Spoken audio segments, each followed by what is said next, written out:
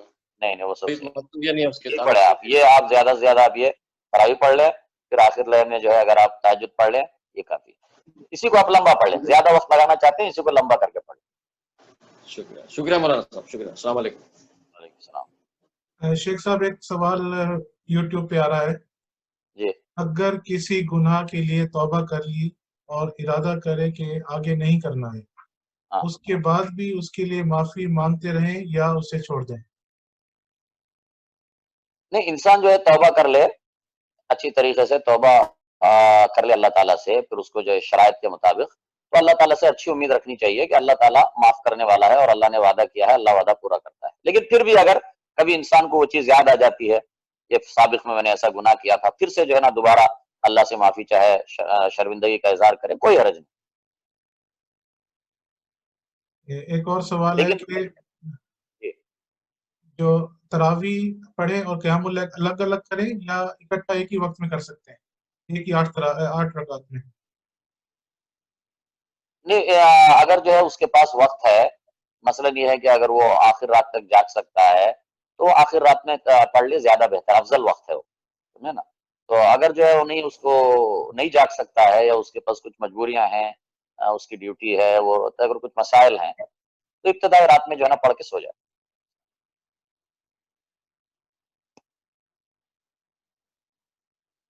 شیخ صاحب ایک سوال ہے. جی. اگر کوئی رمضان جو ہے 29 دن کا ہو گیا تو اس میں آخری 10 راتوں میں 20ویں بھی کاؤنٹ ہوگی؟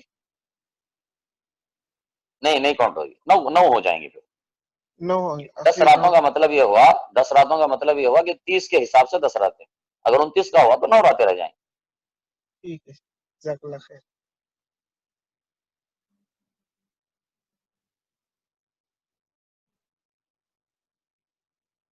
بس اور کسی کا سوال ہے؟